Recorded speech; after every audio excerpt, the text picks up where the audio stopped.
roundtable discussion, and I will be the host, MC, I don't know, talk show host, if you want to call me that, for the day. My name is Tom Britt. I'm the CEO and the founder of the Town Post Network. You'll notice the little logo up here in the corner. We are a hyper-local magazine franchise system based here in Fishers, Indiana. So I'm right now in downtown Fishers, but we have magazines in Indiana and Kentucky. And we are streaming now live to many of our Town Post magazine pages, but we're also streaming to our YouTube channel, which is a Town Post Live on YouTube. So please follow along. If you guys are watching this live, share it with your friends. Maybe text them, put it on your Facebook profile. Our subject matter today is extremely important. We just had a recent surge. We're going to talk to 4 local hospitals about what they've been seeing, what they're dealing with, the fatigue, all the things that are going into COVID-19 and our frontline healthcare workers. We're also going to have just a really good, candid conversation just back and forth about some of the myths of COVID, some of the things we've heard about it that maybe aren't true, maybe some of the treatments we've heard about that, do they work or not? We figured, hey, let's get these 4 hospitals together and figure out if there is, in fact, some silver bullet out there that we don't know about. Of course, this is a live stream, so if you're watching this later than noon on Valentine's Day, your comments may be a little slow to get responded to. We do have commenting turned on, so as comments come through our live channel, you guys want to make comments, ask questions, feel free to do that. I was tell you, if you're watching it live, just pay attention because we're going to cover a lot of material here in the next 40 minutes or so. And I think a lot of your questions will be asked as they happen. Let me get my scroll up. Now, I'm a one-man band today. So you're going to see me managing cameras. You're going to see me managing comments. You're going to see me managing these 4 doctors coming in. So just have to kind of be patient with me as I go. This is Valentine's Day. And what better way to show your family, your loved ones, your neighbors that you care about them, just getting the vaccine or getting that booster, and most importantly, starting to mask up again. You know, the mask mandates kind of went away and people kind of got sloppy with it. And I know I got a little soft about wearing my mask out in public, but today, hopefully, through this discussion and through our subject matter experts, we'll inspire you guys to go get vaccinated. Maybe do that this afternoon, go have dinner tonight, and then maybe you'll feel some side effects tomorrow or the next day. But today and this week is the week to get that vaccination, get it once and for all, or get that booster if you're overdue for your booster shot. All right, so let me bring up some statistics here. And again, I'm going to start running this thing here. I got a banjo and I've got tambourines between my knees. But this is what the healthcare systems here in Central Indiana were dealing with. Here's Indiana's COVID cases. And you'll notice right around the beginning of the year, right through January, right into February, a huge, huge spike in COVID cases. We saw on the news that people were out in waiting rooms. They had to convert conference rooms into COVID units. And so today we have 4 hospitals that have all come together, working together to urge you to get vaccinated, get boosted, and most importantly, start masking up again. So let's look at this quick video clip. This is a commercial, hopefully, that you guys have seen on local television stations and things. And this was a byproduct of these 4 hospitals working together, trying to get this message out. Take a look. As the caregivers of Community Health Network, Indiana University Health, Eskenazi Health, and Franciscan Health, there's nothing we wouldn't do for your well-being. But the situation is dire for us and every health system in the state. It's a daily challenge to treat incoming COVID patients as well as those who suffer from strokes, car accidents, and cancer. We need your help. Please get vaccinated, get boosted, get tested, and mask up. Thank you. So again, just the simple message, just get your vaccination once and for all. If you haven't done it, get your booster. If you're unsure about it, keep watching. We're going to cover that in a few minutes. But let me bring in our subject matter experts, our doctors who have agreed to come in today and help us through this lunch hour, get through this whole COVID crisis that we're in. I'll introduce first Dr. Sesana from IU Health. Dr. Sesana, thank you so much for joining us. Also, we want to bring in Dr. Sora Fortin. Let me get her up here real quick. Bring her in. There she is from Eskenazi Health Center. Let's bring in Dr. Robin Ledyard from Community Health Network. Robin, thank you for coming in. You got the cool camera angle on yourself today. I kind of like that. And then last but not least, of course, Doctor, I call him, his name is Topper, but we'll call him Christopher Doring from Franciscan Health. Doctors, thank you so much for joining us today. Thank you for just taking your lunch hour to spend some time with us to answer all these questions today. Good to be with you, Tom. So I'm going to dump some of you guys out into the green room, okay? I told you I was going to dump you out. That's my term for just getting you out of here. And one of the first things we want to talk about today, and this is really directed at Dr. Cesana, we talk about these 4 hospitals coming together. We talk about, we see you guys competing for patients and billboards and dueling billboards, but you guys work together behind the scenes throughout the year for things like this. Talk about this. What's the Indianapolis Coalition for Patient Safety? What is that? Sure. Thanks, Tom. And thanks for having us today. We're very excited to be here with all of you. So I serve as the Chief Quality and Safety Officer for IU Health, but another role I play is I chair the Board of Directors for the Indianapolis Coalition for Patient Safety, which has actually been around for about 20 years now. And it's really the backbone of how we all come together. So the 6 Indianapolis major hospitals, as well as the suburban health organization hospitals, participate in this. And our whole mantra is that we want to make Indianapolis, and by sort of extension, Indiana, one of the safest places to receive your health care. And we do that by working together. And so we don't compete on safety. So that was a natural way for us to come together. In fact, we were just on a call about an hour ago, and we are on calls, Robin and Topper and I and others, every week together, talking about how we're taking care of patients with COVID, or it could be sepsis, or a number of other things that we work together in the hospital. So it was a really natural thing for us to continue that work in COVID. Well, that's awesome. And thank you so much for joining us. It's having 4 hospitals working together in unison, kind of going lockstep into this whole COVID thing. I want to bring in Dr. Fortin with Eskenazi. Dr. Fortin, why is this important? Why are you guys trying to get this message out? What's happening maybe that we don't see because we live these nice lives where we just come into a publishing office and just get to watch the sun come in? We're not seeing what's happening in these hospitals. Why is this so important now? Yeah, thank you, Tom, for inviting us over. And I think it is important for people to hear what we're hearing in the news and what we're seeing every day. There was a time a few days back, where we were seeing so many cases of patients with COVID coming to the hospitals.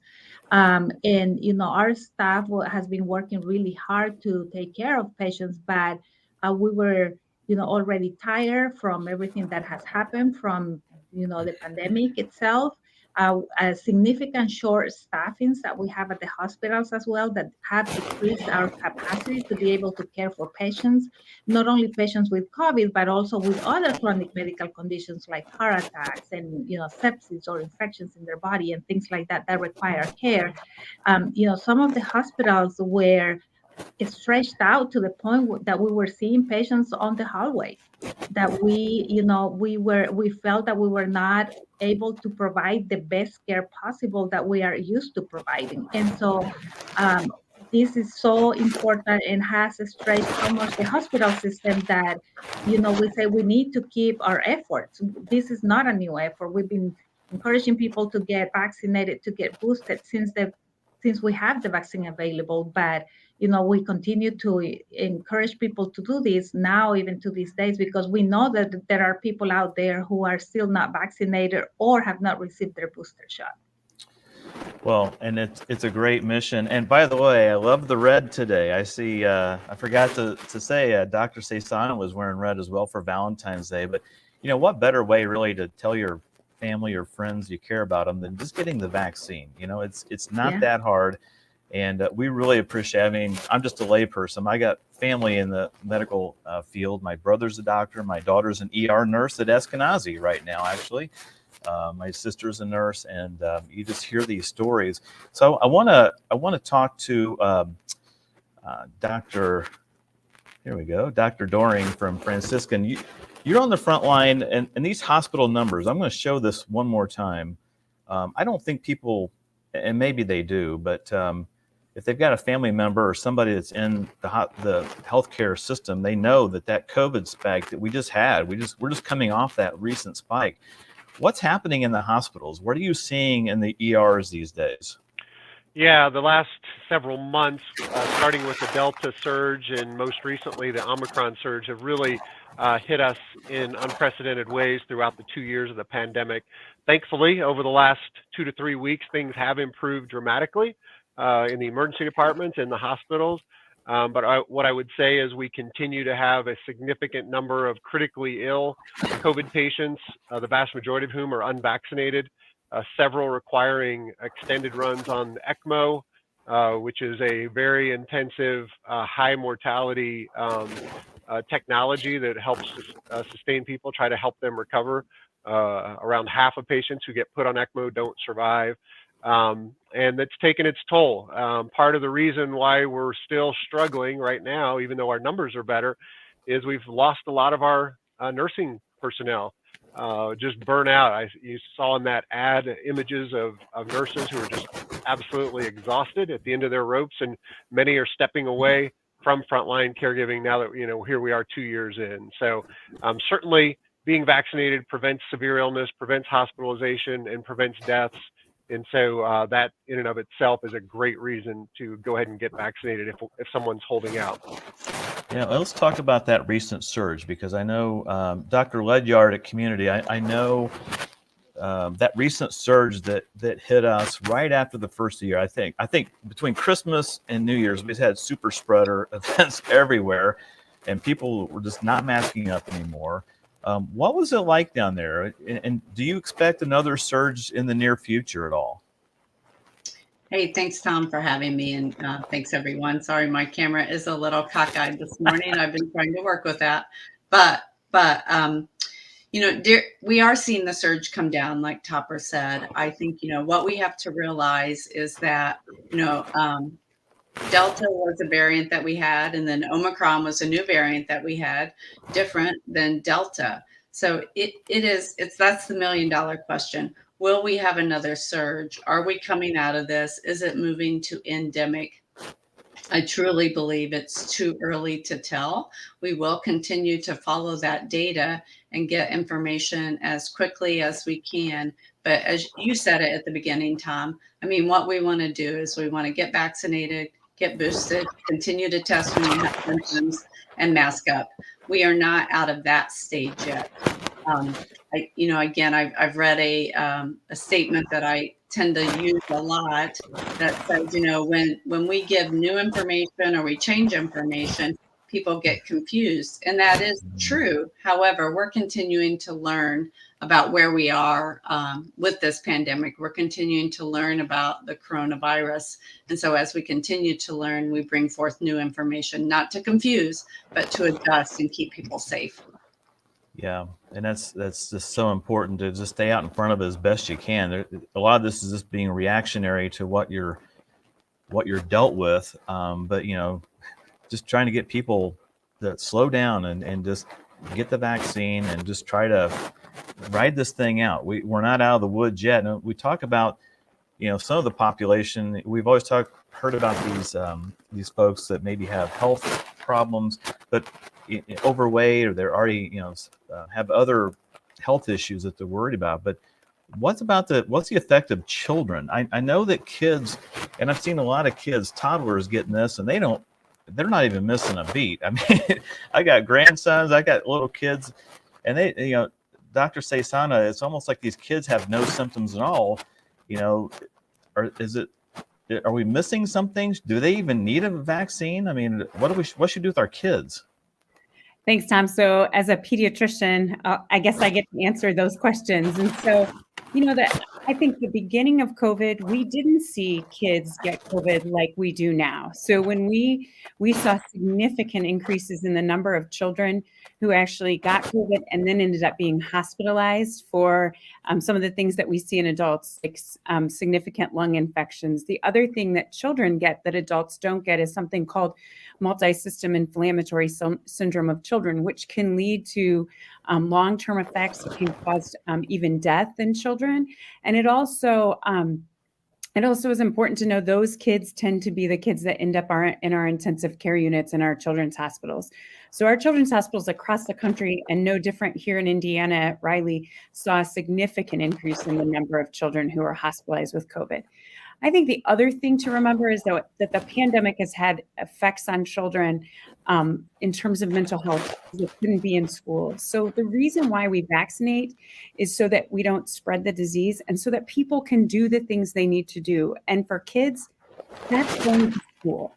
That's being in extracurricular activities. That's being with your friends. That's playing sports. And so you can look at the data for the number of children who've been hospitalized, which is significant. There's a 10 times increase in children, in adolescents especially, that they will become hospitalized in people who are not vaccinated versus adolescents who are vaccinated. And the same holds true for younger kids too. But I think the other important piece of that is we want people to be vaccinated so that they can continue to do the things that they should do. And for kids, it's incredibly important for them to stay in school and do the other things that are associated with being a kid.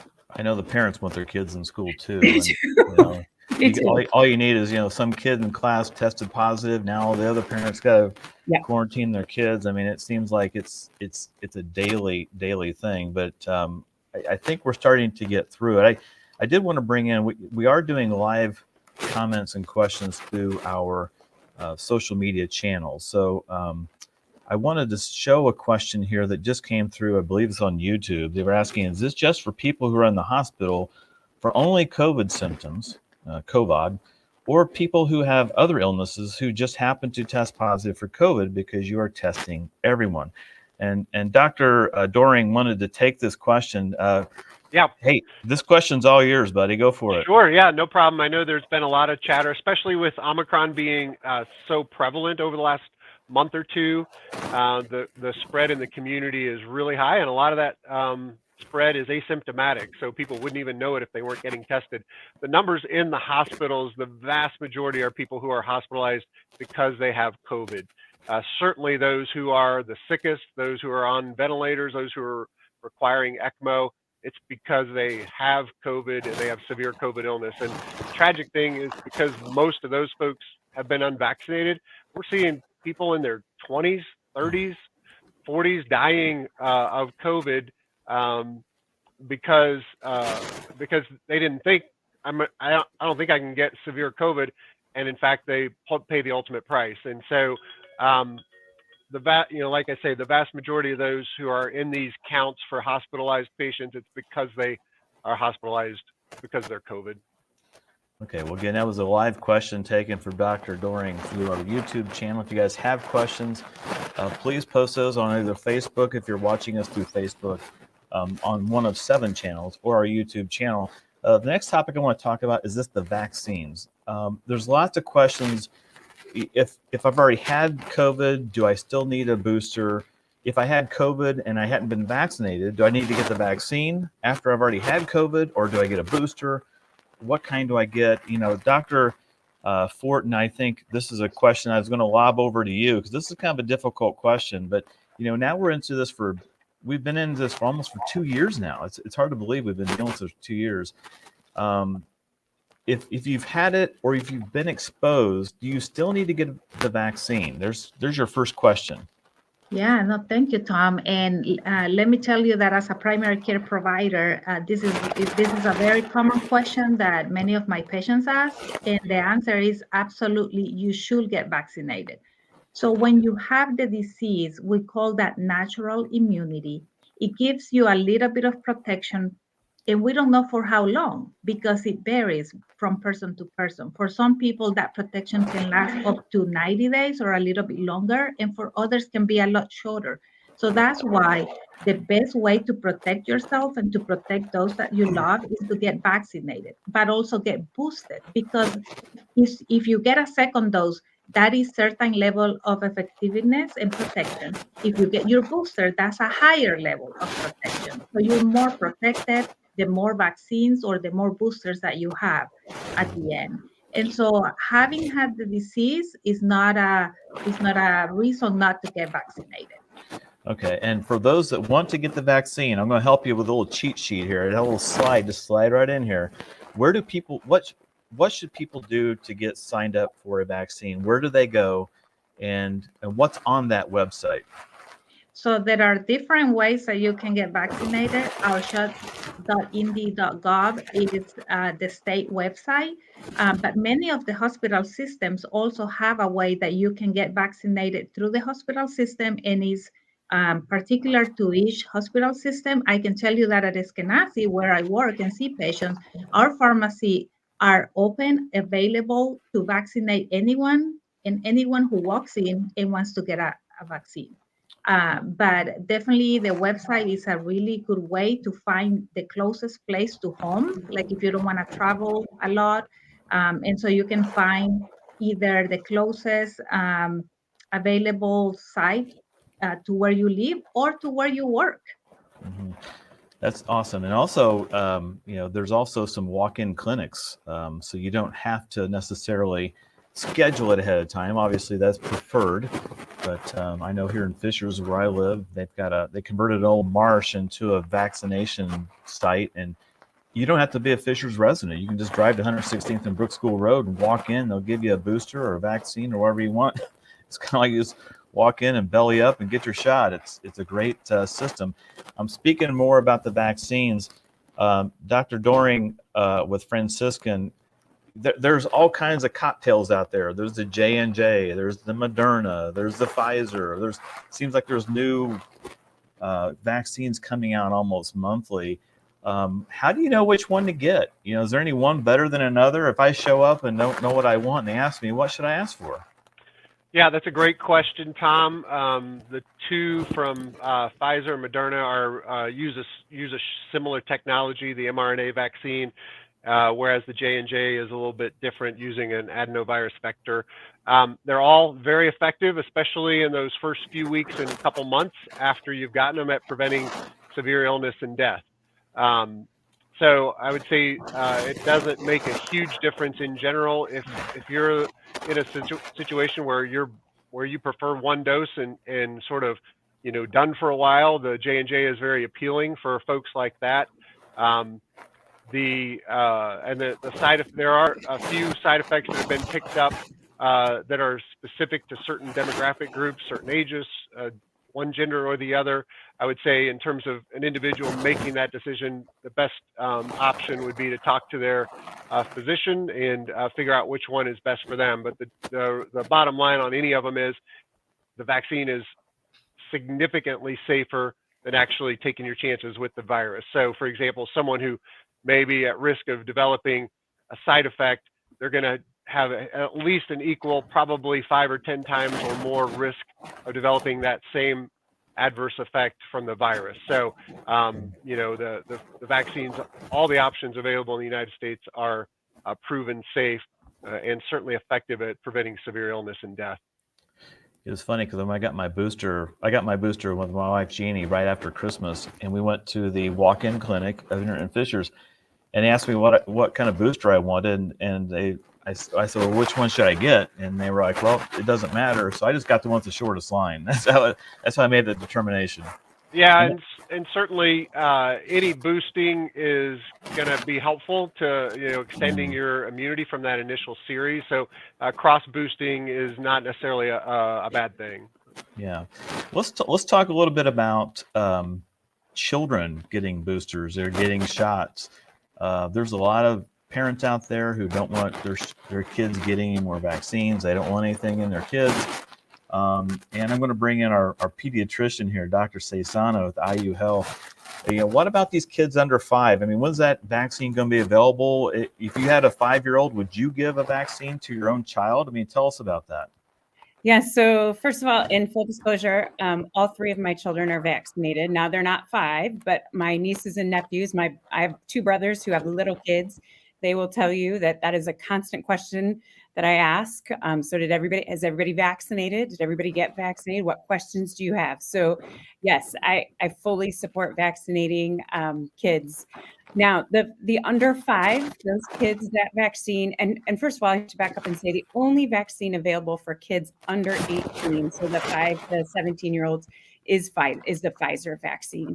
The J&J and Moderna are not available yet for kids. The under 5 vaccine is actually will likely be Pfizer first as well. But what they're looking at right now is 2 versus 3 doses of that. And so they need a little bit more time with the data. So it's probably spring, summer before we'll see that come out. And that is something that's very common. So I think what people need to remember about vaccines, we give a lot of vaccines in children, and a lot of them are a 2 to 3 shot series. That's not uncommon. Almost all the vaccines your children have received as babies are 2 to 3 shot series. And so that's what they're looking at right now, is that whether or not to do it as a 2 to 3 shot series. And the dose for children who are 5 to 11 is smaller than the dose for kids over 12. The kids over 12 to 17 get the same dose as we do as adults. There is, as Dr. Doring alluded, that there are some side effects. You should talk to your doctor. Kids have the same things that we do. They get muscle soreness, they get tired, they may have a little bit of fever. It usually goes away in 2 to 3 days. There are reports, and I always tell families about this. There are reports of myocarditis, which is an inflammation of the heart muscle itself in adolescents, like late adolescents and young adult men. What has been shown with that is that those are mostly self-limited cases. So that means it goes away on their own with like some anti-inflammatory medicines like ibuprofen, that kind of thing. But the thing to note is, and I always share this with families, the thing to note is you can get myocarditis and what's called pericarditis. Pericarditis is an inflammation of the sac around the heart, of the pericardium. You can get those from viruses themselves. So you could get COVID and get that, and it's not likely to be self-limited like it is with the vaccine. So I think if you're going to make an informed decision about this, it is much better for you to vaccinate your child or yourself, especially because you want to prevent the spread of it, and you want to prevent them from getting the long-term side effects too. Yeah, good answer. And I think one of the things that we're trying to get to the bottom of today too is about the boosters. You know, a lot of us have had the vaccine. We had the vaccine a year ago. Maybe I had mine, I think, back in March of last year when the IMS opened up. We had to drive through the garage, and National Guard threw one on my arm. And Dr. Ledyard at Community Health Network, what's the rule of thumb on boosters? When should I get a booster? Is it weeks? Is it months? And if I have COVID, do I still need to get a booster afterwards? Thanks, Tom. Yes, the thinking is that you after you get your first 2 shots, again, for Pfizer, it's within 3 weeks. For Moderna, they recommend 28 days. And again, there's always a little leadway there. And then your booster should come 5 months later. There's not necessarily a need to just reset if you had a big gap. Go ahead and get that booster. And again, talk to your doctor. It may be that, again, depending on your situation, they might recommend that you go ahead and get 2 more doses, depending on that gap. And then if you've had COVID, again, the thing that you're really waiting for is your symptoms to subside. Just like with anything, like sometimes when you're sick, your physician will recommend not getting the flu. So once your symptoms from COVID subside, you do not have to wait. The only thing that we're recommending people wait on is some people, they get COVID and they've had monoclonal antibodies. And then they ask about a vaccine, which I'm very glad they're asking, because they're thinking, okay, I'm going to go ahead and get the vaccine, even though I've had COVID. When you've had monoclonal antibodies, you do want to give your body a chance to kind of let those dissipate, so to speak. And so we recommend a 90-day wait after the treatment for COVID with monoclonal antibodies. Okay, so you said 5 months, and then you said 90 days if you've had COVID, right? No, if you've had COVID, as soon as the symptoms go away, then you should contact your doctor and ask about if there's any reason why you would wait to get the vaccine. Okay. Once you've had COVID, go ahead and get that vaccine, so that, again, as we've talked about, you want to get those extra antibodies in your system so that you can be more protected going forward. Okay, I'm a little slow, so you have to repeat things for me a couple times. All right. Or I won't get them. Happy to. All right, so I'm your typical patient. I hear 4 different things. I remember one and put 2 other ones together. So a lot of information. Yeah, so let's talk about the effectiveness of these boosters. And Dr. Fort, I'm going to put you back on the spot because we got this Omicron variant, and a lot of people got the vaccine before the Omicron came around, and now they're trying to get a booster. So just how effective is the vaccine and the boosters against the Omicron? How is it being proven effective or not? Yes, and the COVID itself, even the vaccine process has been one of learning for all of us. And I know that when Omicron came on board, one of the questions that everyone was asking was, is the vaccine going to be effective against Omicron? And what we have found out so far is that it has been completely effective. Now, the importance of getting those boosters and getting your 2 doses as is recommended is because we know that the effectiveness of the vaccine increases as you get boosted, as you get to the end of that 2 doses phase and your booster. So it is extremely effective against Omicron, and we don't know what's going to happen if we get more cases of COVID from people that is not vaccinated, because the virus mutates, and we might end up facing a variant to where the vaccine is not effective. But we've been lucky, and we know that it has been completely effective against Omicron thus far. Okay, well, good. So it is effective against it. There's no reason not to get it. And it's a good time to just take a quick break for a second. Just a reminder, this is a live stream we're watching with 4 area hospitals all working together, trying to get the message out to get your vaccine, get your booster, and mask up. That recent COVID spike we just saw, this was right around the holidays. Let me just get this back up for you guys. This spike we had, we're just coming off of this around the holidays, and I just wish we could have got this messaging out before that and gotten more people vaccinated and gotten boosted right before the holidays. That seems like Christmas and New Year's and the holidays, Thanksgiving was like a super spreader for the state of Indiana. The entire state was red when it came to COVID cases. It was just terrible. So again, I'm Tom Britt with the Town Post Network.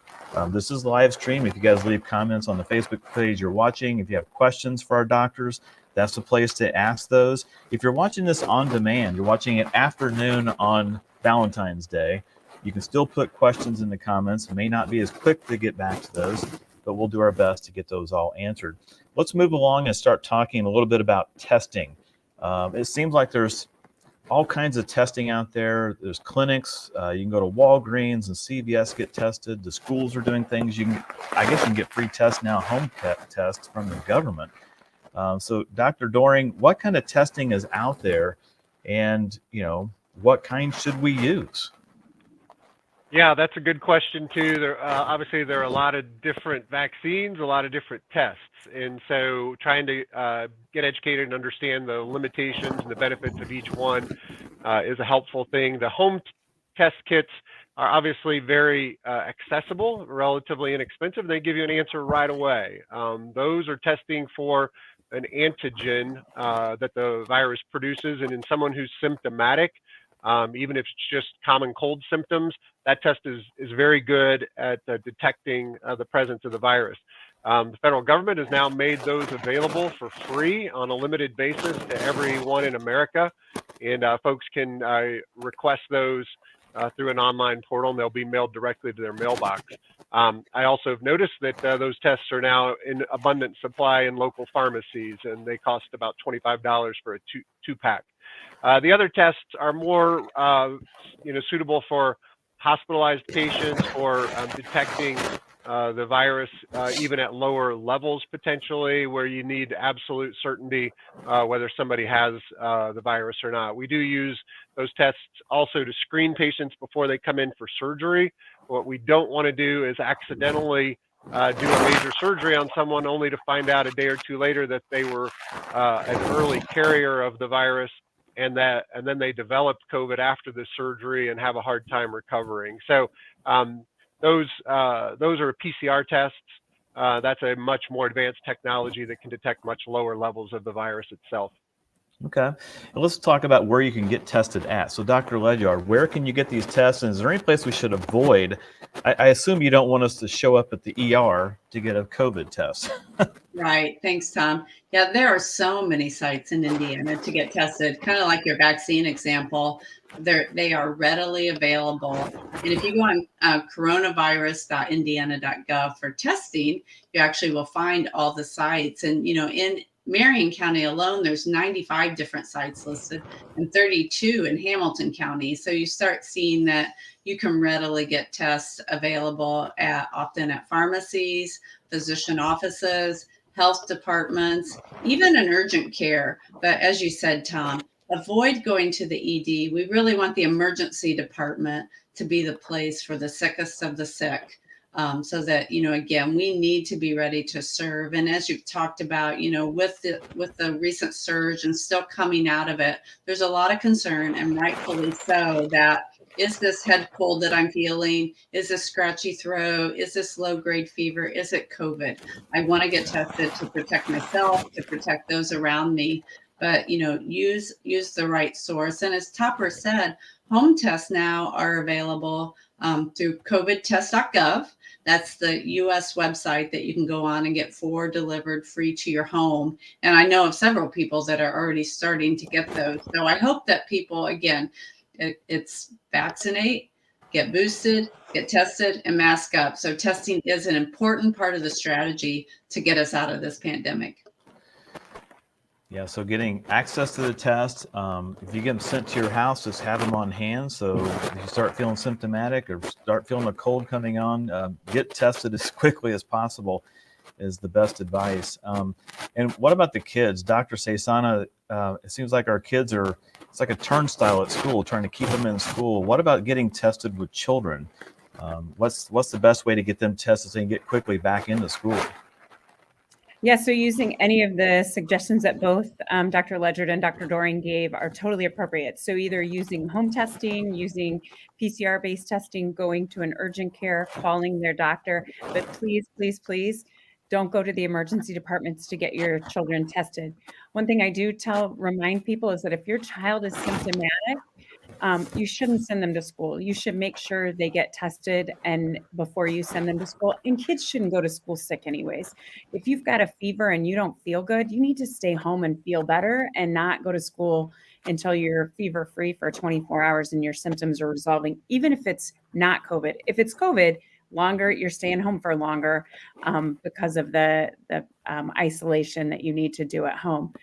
But if you're returning, trying to get testing, you're COVID positive, your child's COVID positive, and you're trying to get them tested to return to school sooner, you still have to abide by the guidelines that the school system and the health departments have set up, which in most places, they can't return to school any sooner than at least after a full 5 days of isolation at home. So they're not able to come back on day 3 if they test negative. That's not going to work.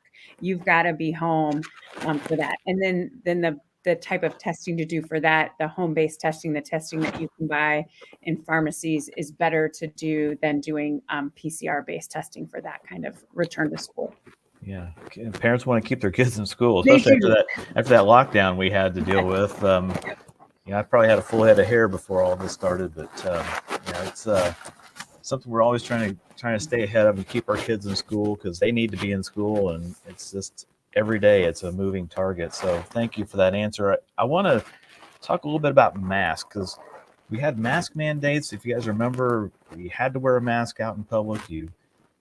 Then there was some different guidelines coming around from the CDC as to what's a good mask. Is it N95? Will a cloth mask suffice?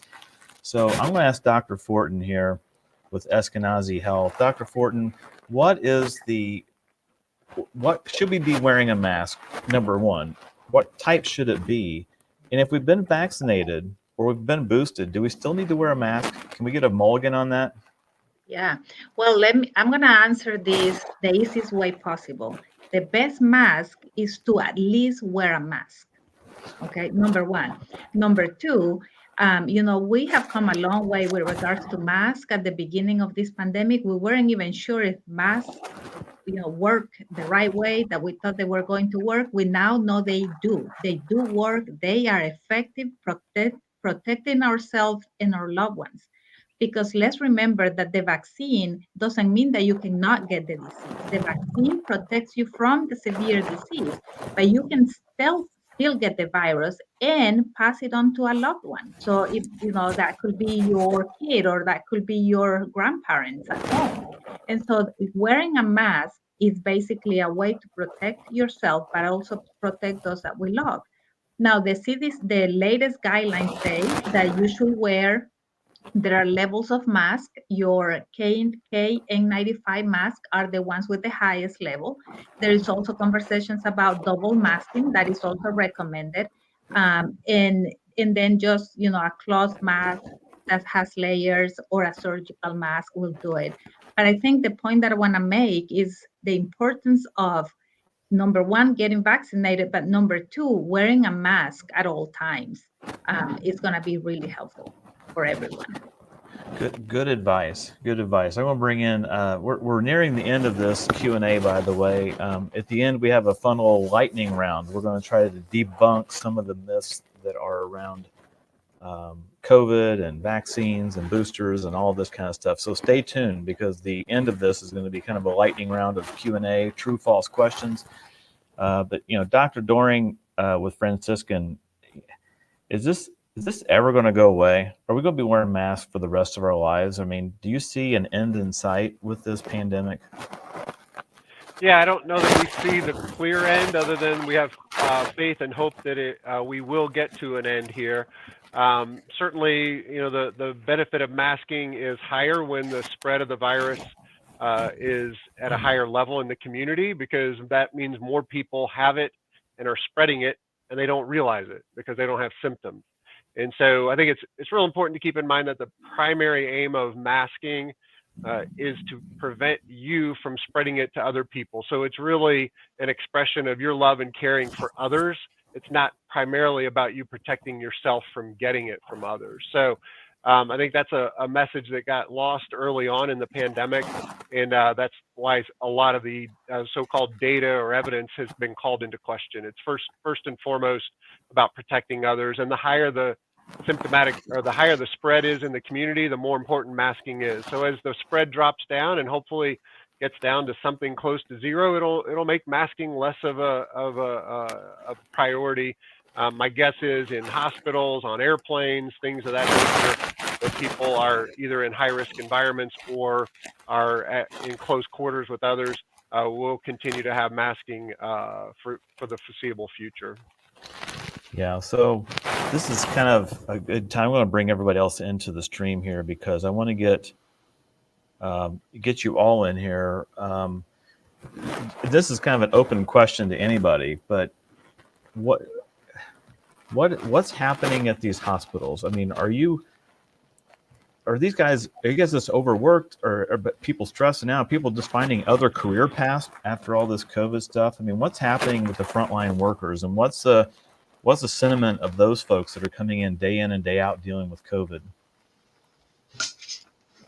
I'll let Dr. Ledyard go first, because I know community is right up here in Fishers. Community North is anyway, and Community East on the east side.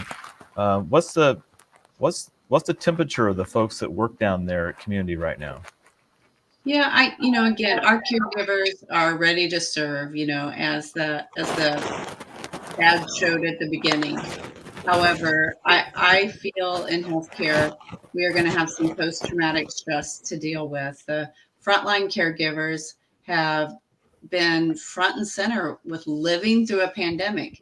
And what that looks like is we had a new disease that no one had any immunity to, and that disease was deadly.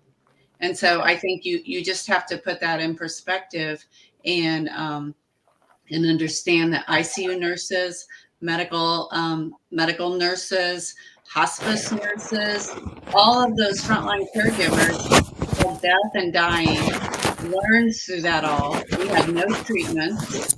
We still don't have great treatments. We have some. Again, the best prevention is the vaccine. So I think it's going to take us a while, even a few years, to dig out of this and get back to a place where people in healthcare are moving forward. And again, we move forward every single day because it's what we do in healthcare. We're so ready to serve and we so care about the patients that are there, but there still is a lot of trauma. What about at IU? What's happening, Dr. Saison at IU?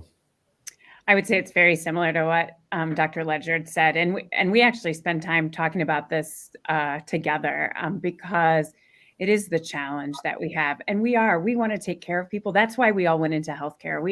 Healthcare is a calling, I truly believe, and so you don't do it. You do it because you want to make it better. But I think it's never in our lifetimes have we experienced a disease that we didn't know about and understand, and we truly were scared as healthcare workers, and then the science and that we've learned and evolved. And now we're still taking care of people in a pandemic that we thought the vaccine was going to help bring to an end because we thought that more people were going to get vaccinated. And so I think that's where we are. Is we just want to continue to take care of people. And we want to make sure too that we can take care of everyone, not just patients with COVID, right? And so we get concerned as leaders when we know our hospitals have at some points in time, over 20% of our hospitals had patients who we were caring for with COVID. What's important about that number is we have no other disease that we care for in that kind of, if we took all of our hospitals today and said, how many people are in our hospitals with heart attacks? It's not 20%. And so that's what we get concerned about, is that we can't care for the next person. And so I think that takes its toll on our front line and on all of us. And I think Robin's exactly right. There's some post-traumatic stress that we all are dealing with in our own different ways. Yeah. What about Eskenazi? Well, I couldn't agree more with what Dr. Saisana and Dr. Robin had said. I think that another piece to take into account is that now many of our front staff folks were also getting sick. You know, we had a point in time where many of our nurses were out because they even though they were vaccinated, they got Omicron, and we needed to make sure that we were keeping everyone else at the clinic safe and our patients safe as well. So you add on top of everything that they have mentioned, this stress on people's personal lives as well. You know, they're afraid, they want to protect their families while caring for others. And so that's also put a significant strain on our, providers and frontline staff, and so you're trying to care for more sick people while you have short staffings that are historic. Like we've never been this short staff in history. Not that I can remember, not in my 20 years of practice of medicine. And so this is, of a huge concern for us, but also for the care that we're providing to our patients, because we want to be there. We want to take care of our patients. But when you're short staff, it's really hard to be able to do that. Yeah. We were seeing only emergency cases in the OR. And for my patients that have a chronic hip pain or a chronic knee pain, is devastating to us as providers as well, to see that they're in pain because they cannot get an elective surgery because we're so overrun that we're focusing on those emergency cases. Mm-hmm. That makes sense. Yeah, it does. Dr. Doring, what about Franciscan? I assume you're seeing the same things. I see your head nodding a lot, so I'm assuming you follow along the same path of what the previous three have said. Yeah, I mean, same song, same verse here. If you pull up your graphic again that shows the COVID numbers, each one of those waves that we experienced starting back in March, April of 2020 represents another sort of hit to the morale and the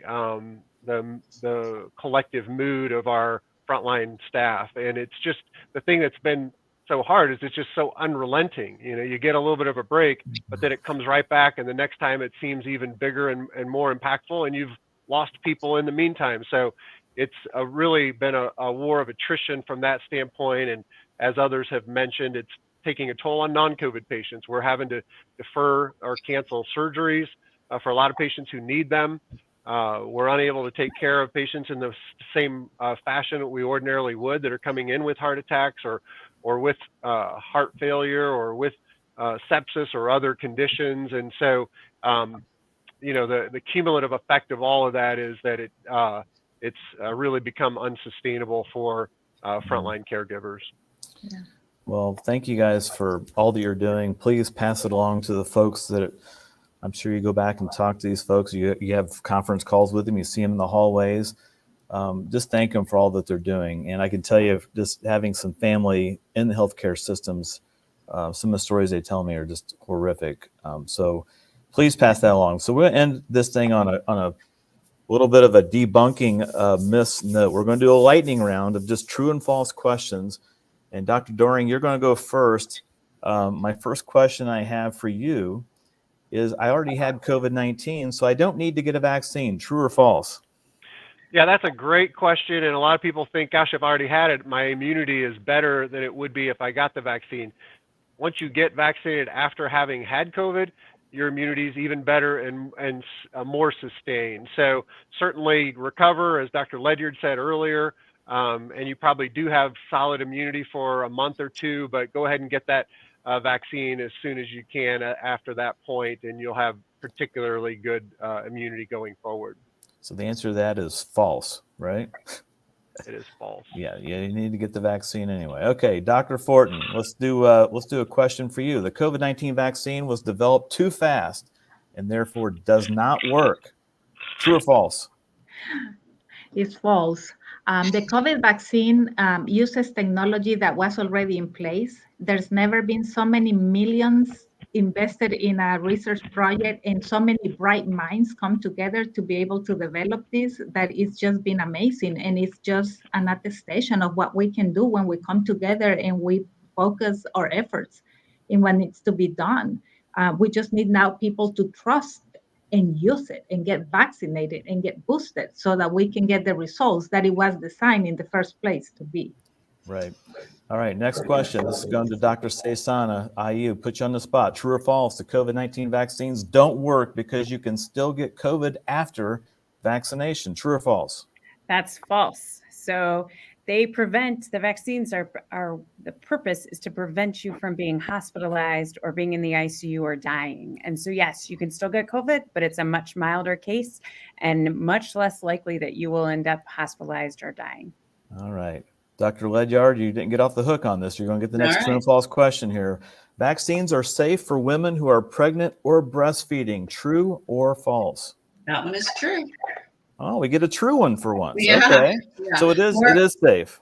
It's very safe. More and more studies actually show that women who are pregnant are actually very susceptible to severe COVID. And there was actually a recent study that just came out that showed how COVID can affect the placenta in pregnant women, thus affect the baby. And so we definitely want women who are pregnant, those that are breastfeeding, to go ahead and get vaccinated. Okay, along those same lines, Dr. Doring, you're up. Vaccines cause infertility. True or false? Patently false. There was some bogus theorizing back in the early days of the vaccines that said the spike protein that's sort of the target of the vaccines is the same as in the placenta, protein that's in the placenta. Absolutely false. And certainly by that logic, if that were the case, then we would be seeing tons of miscarriages from people who've had COVID. Because the same spike protein exists on the virus. So anyway, absolutely false. No veracity there at all. All right. So Dr. Fortin, you're up next. Tough question. Ivermectin is a viable treatment for COVID-19. True or false? Absolutely false. And I'm so glad you asked this question because we see it all the time. Patients coming into the hospital and asking for this medication that, by the way, has not been approved or authorized for the FDA to be used for the prevention or the treatment of COVID. And so please, people, know that this medication is not FDA approved to prevent anything with COVID, nor to treat it. It is approved for other parasite infections through the FDA. So we still have it available. It can be used, but not specifically for COVID. So when you go to the hospitals, please don't ask providers to give you this medication because you're not going to get it. And Tom, let me just add to that in the Sure. early days of the pandemic, we were testing hundreds of drugs around the world and hoping to find some that were cheap and easily accessible. And so ivermectin has been looked at with dozens of studies and been shown to be not effective at all. And so, Yeah. but that's not to say there aren't others that have been more promising. So, I want people to understand this has been a collective effort around the planet to try to find medications that are accessible and effective. And we continue to learn even to this day. Yeah. Next question in the lightning round. Dr. Ledyard, this is yours. I don't need to get vaccinated because there are FDA approved treatments now. True or false? That is false. And again, we want you to get vaccinated. Luckily, there are some treatments. The vaccine works better than the treatments. Once you do get COVID, there are certain criteria that we evaluate people for the COVID approved treatments. And again, those tend to be for the more immunocompromised, those with chronic illnesses, et cetera. But again, those treatments do not work as well as a vaccine. If you put that data side by side and looked at the vaccine and looked at those with boosted, keeping you out of the hospital and keeping you from dying works so well with the vaccine and the booster. It's actually a remarkable graph. Whereas the COVID treatments themselves, the number needed to treat someone to keep them out of the hospital can be as high as 10 people. And then it's even higher as you look at different ages, different illnesses, et cetera. So again, can't stress enough, the vaccine far outweighs any treatment that's out there. Okay, that was a good true-false question, wasn't it? All right, Yes. This next one's going to Dr. Cesana with IU. I don't need to quarantine if I test positive for COVID-19 and I'm asymptomatic. I have no symptoms. I don't need to get quarantined. True or false? That is false. And it's a really important question because it comes up a lot. And it's really important because you can still spread it. And so that's probably why we see so much spread, is because of the asymptomatic spreading that will happen. And so that's why you have to isolate just like everyone else who is symptomatic and positive with COVID. We don't want you spreading it to your, elderly mother, like my mom, who's 75 and has heart problems, right? Because she may not be asymptomatic. Right. All right. Last question, the final question of the bonus round here. This is going to go to Dr. Fortin. She's with Eskenazi Health. True or false, with the infection rate from the Omicron variant, we have now reached herd immunity. True or false? That is false, because here, I want to share a little bit about where the herd immunity thinking come from. I think the idea was that when we developed this vaccine, most people, if not 90% of people, were going to get vaccinated, but that didn't happen. And so what happened with that was people who were not vaccinated started to have the infection. And every time someone gets infected, we could potentially be developing the new variant to the virus. So as long as we don't get really high rates of vaccinations, we will never reach herd immunity because there will be new variants coming on board, infecting people and giving us symptoms. So I cannot say how important it is for people to get vaccinated, to get their booster, because that is the only way that we're going to potentially someday, I'm hopeful, reach herd immunity. But in order for that to happen, we need people to get vaccinated. We need people to use their mask, use social distances, and get boosted, because that is going to be the only way to make that happen. Well, it's been a great panel. I do have one more question that kind of came in. I thought we covered this, but I'm going to ask it anyway. The question came from one of our users online. Amy Boris asked, what about COVID-19 vaccination during pregnancy? Is it okay to get a vaccine if you're pregnant? It is. And the American College of OBGYN recommends that now, Tom. Again, studies have shown time and time again that it is safe to get the vaccine during pregnancy. You run a much greater risk of having a a bad outcome, serious side effects from getting COVID while you're pregnant. So we want people to get the vaccine even when they're pregnant. Yeah. And I just want to add a little bit more to what it was just recently shared.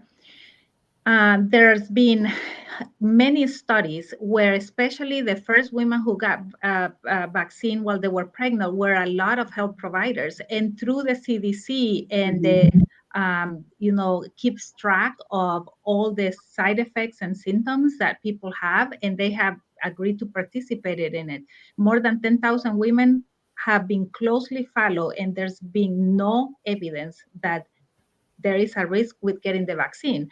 As a matter of fact, we know that women who get COVID because they did not get the vaccine have a higher risk of having a preterm baby, which means the baby to be born before its time, and also to have a small baby because of the effects of COVID. So we know that the impact is not only on the mother, because that can be a whole class today, but we're not going to go into that, but also on the baby itself. So by getting vaccinated, you're not only protecting yourself, you're protecting your baby as well.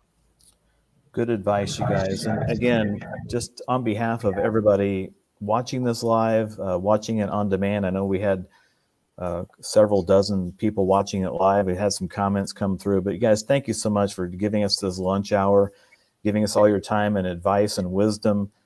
Dr. Ledyard from Community Health Network. We got Dr. Fortin with Eskenazi Health. Dr. I'm going to call you Topper Doring. It's his nickname with Franciscan Health, and Dr. Cesana with Indiana University Health. You guys can't thank you enough for all this. Again, we urge you guys, this is Valentine's Day. If you have not got your vaccine, schedule it today. Just go ahead and schedule it, if nothing else, and get in the queue to get your vaccine. Or if you're due for a booster, go ahead and take care of that this week, because nothing says you care about your family and your loved ones more than keeping yourselves out of our ERs in these local hospitals and helping them focus on the patients that maybe need care as well. And it's just being overwhelmed in these hospitals. So today is the day to do it, you guys. Please do it. You guys, and again, thank you so much for all your time today. And thank you, hospital networks, for getting together and making this such a great cause for all of us. Thank you. All right. Thank you.